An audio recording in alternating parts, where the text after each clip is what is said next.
আচ্ছা, আপনার কি মনে হয় কষ্ট করে জমানো টাকা আপনাকে ধনী করবে? ভুল ভাবছেন। বরং এই টাকা জমানোর অভ্যাস আপনাকে ধীরে ধীরে আরও গরিব বানিয়ে দিচ্ছে। হ্যাঁ, ঠিকই শুনেছেন। আমার দাদু আমাকে ঠিক এই কথাটাই বলেছিলেন, খবরদার টাকা জমাবি না। শুনে তো আমার মাথা ঘুরে গিয়েছিল। ছোটবেলা থেকে সবাই শিখিয়েছে সঞ্চয় করতে, আর দাদু বলছেন উল্টো কথা। কিন্তু দাদু যখন তার সেই রহস্যময় কথাটা বুঝিয়ে বললেন, তখন আমার জীবনের হিসাবটাই বদলে গেল। আজ সেই গল্পটাই আপনাদের শোনাবো। এক গ্রামের এক বৃদ্ধের কথা চিন্তা করুন। সবাই তাকে অলস বলতো, কিন্তু আমি তাকে বলবো স্বপ্নবাজ। সারাদিন সে বাড়ির দাওয়ায় বসে আকাশ পাতাল ভাবত। একদিন আমি বড় দোকান দেব, একদিন আমি অনেক ধনী হব, শুধু লম্বা লম্বা কথা, কিন্তু কাজের বেলায় কিচ্ছু না। তার স্ত্রী ছিল আসল যোদ্ধা। সারাদিন রান্নাবান্না, সংসার সামলানো সব একাই করত, আর বৃদ্ধ শুধু দিবা স্বপ্ন দেখত। কিন্তু একদিন রাতে কঠিন বাস্তব তার সামনে এসে দাঁড়ালো। তার ছোট্ট নাতিটা গায়ে জামা নেই, শরীর শুকিয়ে কাঠ। দাদুর জামা ধরে ফিসফিস করে বলল, দাদু, ঘরে কি একটুও রুটি নেই? ঘরে এক দানা চাল নেই, খাবার নেই, কিচ্ছু নেই। নাতির চোখের দিকে তাকিয়ে বৃদ্ধের বুকটা ফেটে যাচ্ছিল। সেই রাতে সে একটা চরম সত্য বুঝল, শুধু স্বপ্ন দেখে পেট ভরে না। পরদিন সকালেই বৃদ্ধের জীবন পাল্টে গেল।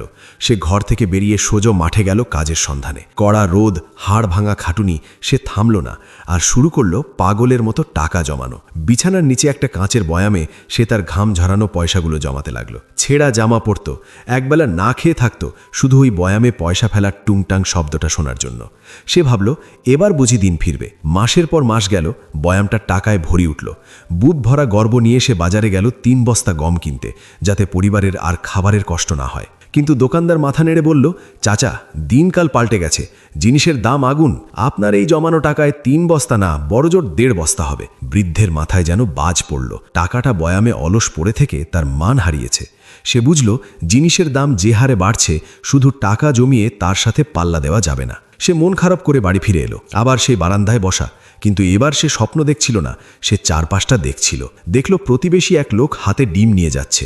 ব্যাস, মাথায় বুদ্ধি এলো। এবার আর সে কোনো একদিন করব এই আশায় বসে থাকলো না। হাতে যা টাকা বেঁচেছিল তা দিয়ে কয়েকটা রোগা পটকা মুরগি কিনে আনলো। নাতি তো মহাখুশি, বলল, দাদু, আমাদের তো এখন ডিমের ফ্যাক্টরি হয়ে গেল। আর এটাই ছিল আসল টার্নিং পয়েন্ট। মুরগি ডিম দিল, তারা কিছু খেলো, বাকিটা বিক্রি করলো। আর মজার ব্যাপার হলো, লাভের টাকা সে খরচ করলো না, সেটা দিয়ে আরও মুরগি কিনলো। একটা মুরগি থেকে 2টো, 2টো থেকে 4টে। সে একটা ছোট্ট খাতায় সব হিসাব রাখতে শুরু করলো। তার টাকা এখন আর বয়ামে ঘুমিয়ে নেই, টাকা এখন তার জন্য কাজ করছে। একদিন হাতে একটা সদ্য পাড়া ডিম নিয়ে এসে নাতিকে বলল, দাদু ভাই, টাকার বয়ামের চেয়ে এই ডিম অনেক বেশি শক্তিশালী। টাকা খরচ হয়ে যায়, টাকার দাম কমে যায়, কিন্তু এই ডিম, এটা থেকে নতুন প্রাণের জন্ম হয়, এটা বংশ বিস্তার করে। নাতি তাকে জড়িয়ে ধরে বলল, দাদু, তুমি আর অলস নেই। চোখে জল নিয়ে বৃদ্ধ বললেন, আমি অলস ছিলাম না রে দাদু, আমি আসলে বোকা ছিলাম। আমি শিখেছি, টাকা শুধু জমিয়ে রাখা মানে হাতের মুঠোয় পানি ধরে রাখা। আস্তে আস্তে সব পড়ে যাবে, কিন্তু বিনিয়োগ করা মানে কুয়ো খনন করা। তাই আপনাদের জন্য আমার দাদুর সেই শিক্ষাটা হলো, শুধু টাকা জমাবেন না, কারণ জিনিসের দাম বাড়ার সাথে সাথে আপনার জমানো টাকার মান কমে যাবে। বীজ বুনুন, বিনিয়োগ করুন, টাকাকে বাড়তে দিন। ছোট শুরু হলেও এটাই আপনার জীবন বদলে দিতে পারে। গল্পটা যদি আপনার মনে ধরে, তাহলে লাইক দিন আর আমাদের সাথে থাকুন। মনে রাখবেন, শুধু জমাবেন না, বাড়ান।